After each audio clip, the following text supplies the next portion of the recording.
there you are. Katie, hi. So, spill it. Spill what? Did you talk to Thomas last night? Oh, boy, you'll never believe what happened. Is this his office now? Yes, but he's in a big meeting with Ridge, so don't worry, he won't be coming in here. So, did you talk to him? Does he have feelings for you? Get this. After I left you, I came straight here to talk to him, but he wasn't here. Instead, I found a note. What did it say? Meet me in the steam room. So the oncologist agreed, no treatment right now. Yes, but I'm glad to have a second opinion. Well, so am I. Thank you very much for that. He also agreed that we need to keep an eye on it. Right. Well, I will keep coming to my appointments. I don't know what else I can do. Except quit smoking? Right. Well, I'm on that. Good. Because this spot may not be anything serious right now. It's just a wake-up call. Don't pretend it's not. Thank you so much for coming by. Well, of course, you sounded so concerned on the phone. Thanks. Is it about Nick? Oh, I'm so worried. What do you mean worried? Did they find something? Is there another spot? Oh, no, nothing like that. Not yet. Jackie, come on, it's difficult not to worry, but the doctors are keeping an eye on it. Yes, but who is keeping an eye on him? Who is making sure that he doesn't smoke any more of those awful cigars?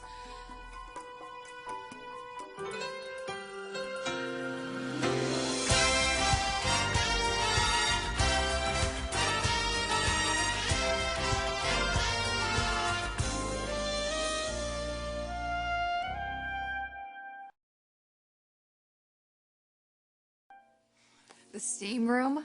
Please tell me you didn't go down there. I mean, what did you do? I marched right down there to tell him it couldn't happen and to never suggest something like that again. Well, did he listen? Turns out the note wasn't for me. He was in the steam room with Summer. Did you walk in on anything? Oh, no. No, it was all perfectly innocent. But I was just so embarrassed. I mean, there I was storming in there thinking that he wanted to mess around with me in the steam room. Me, his stepmom. Oh, it was so foolish. Well, you must be somewhat relieved. Oh, yes, sure. Relieved, huh? Oh, Ridge, you're done with your meeting so soon? Well, I'm going to let Thomas and Dad finish up the conference call. So what were you two so relieved about? That Donna's wedding went so smoothly. It was beautiful. Yeah, nice ceremony. Okay, well, I'm gonna hit the road. Have a great day. Bye. I will. With this woman by my side, how could I not?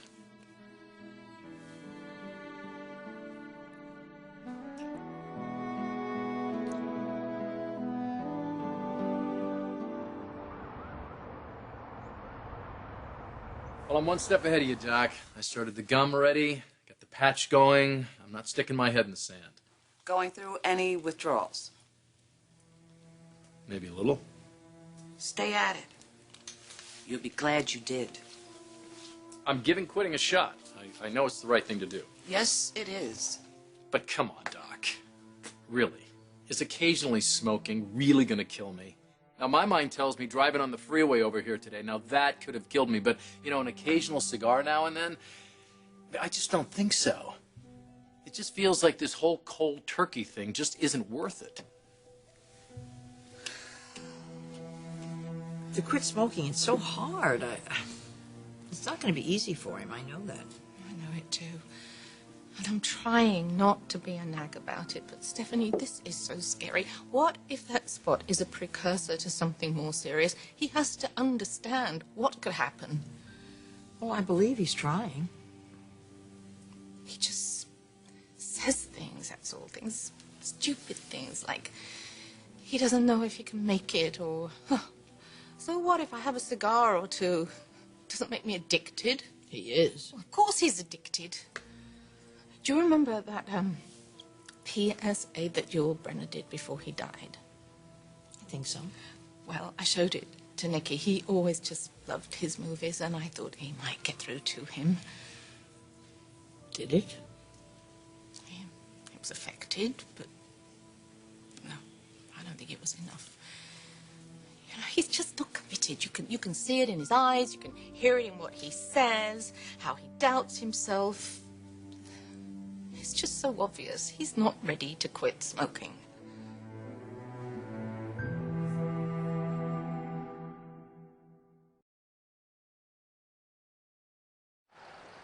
I'm sorry, Jackie. I wish there was some way I could convince him.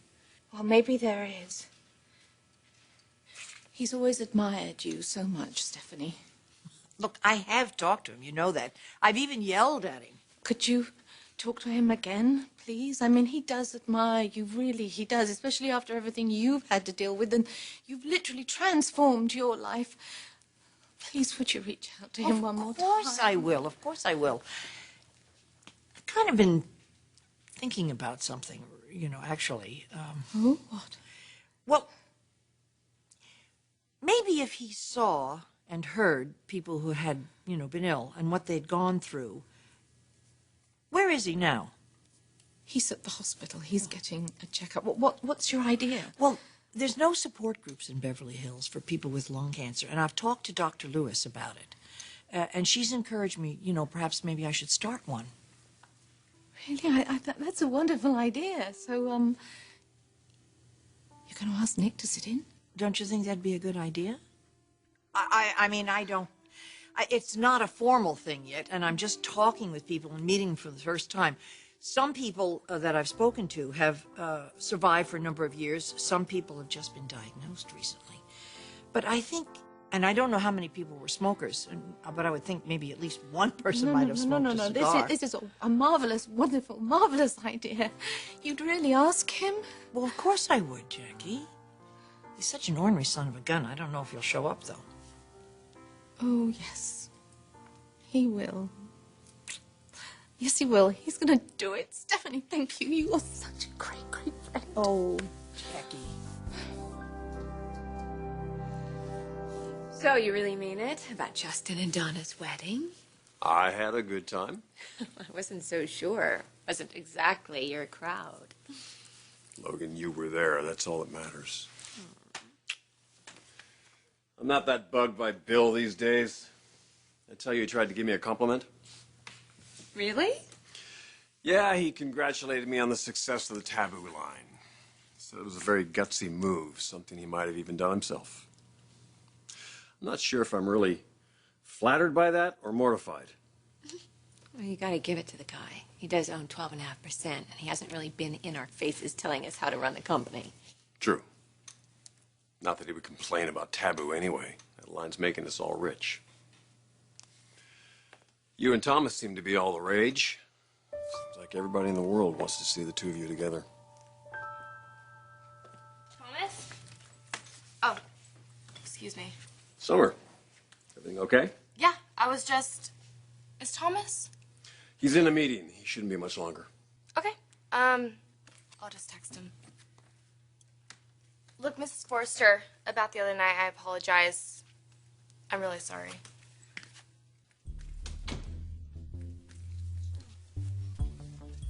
The other night? What's she talking about? Oh, nothing.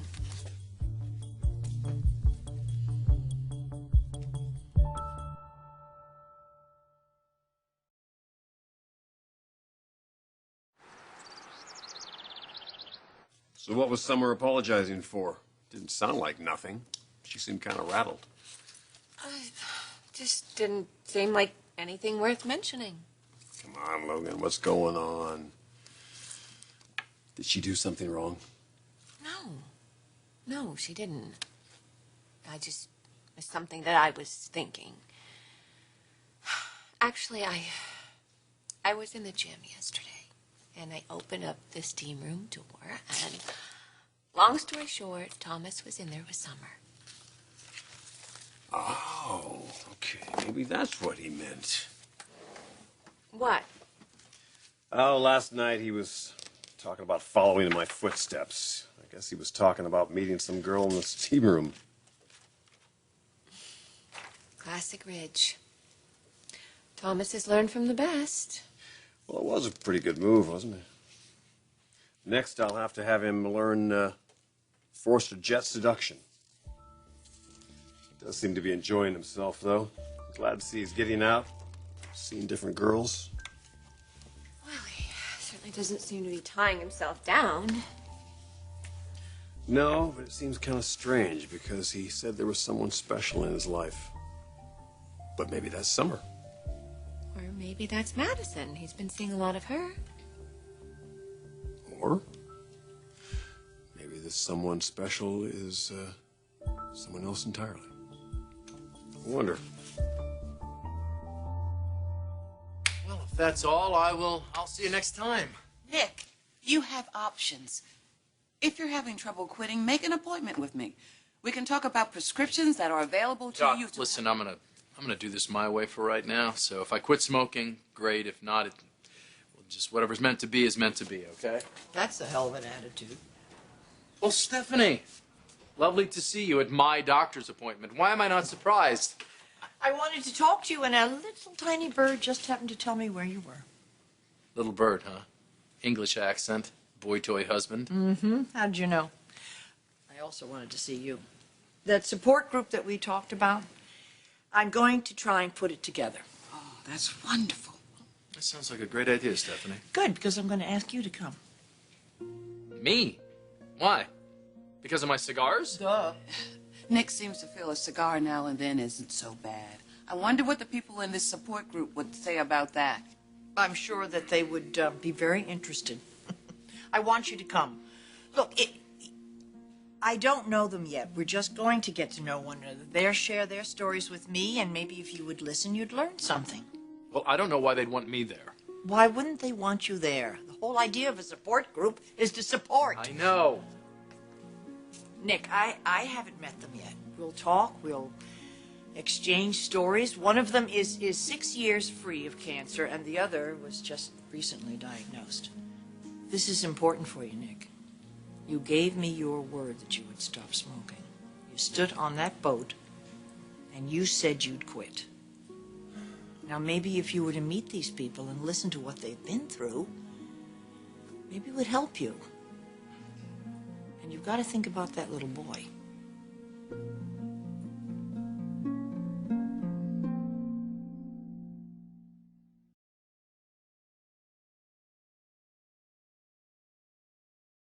I don't think Thomas is seeing any one girl in particular right now. Well, that's as it should be. I just hope that once he decides to settle down, it'll be with the right woman.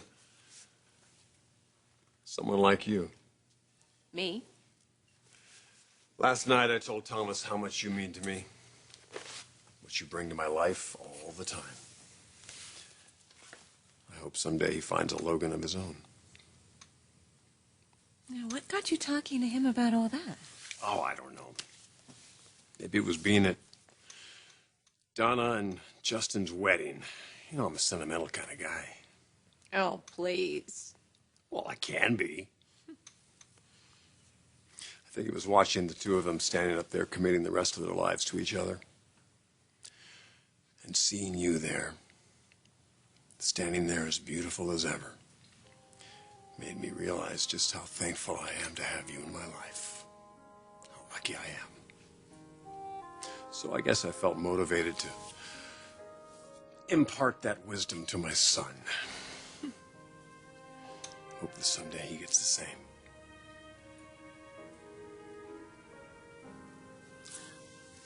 I feel the same way about you.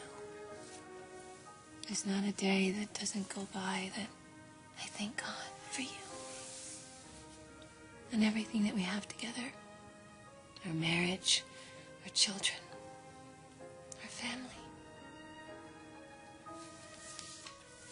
I love you so much. I don't know what I would do without you.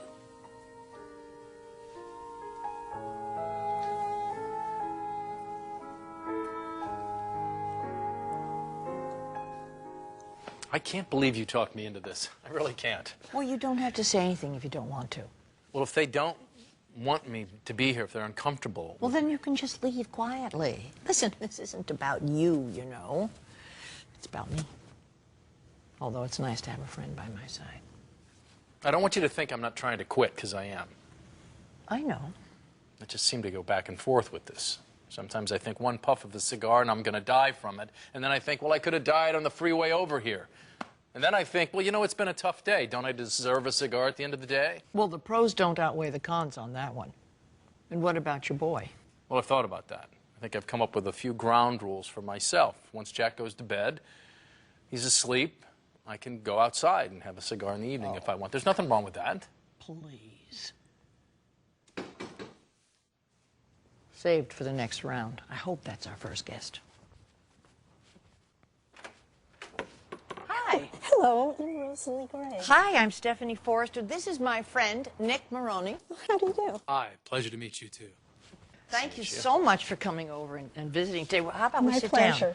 We have some tea. We spoke earlier on the phone, and I hope you don't mind Nick being here. Nick is not a cancer survivor. Okay. They discovered a spot on his lung, and it was a scar tissue. I'm doing all the talking for him because he's nervous. Thank you. And they're going to monitor it, but he's having a hard time quitting cigars. Oh, bad boy. And you told me you'd been a smoker. Well, that's true. I quit smoking 29 years ago. Oh, wow.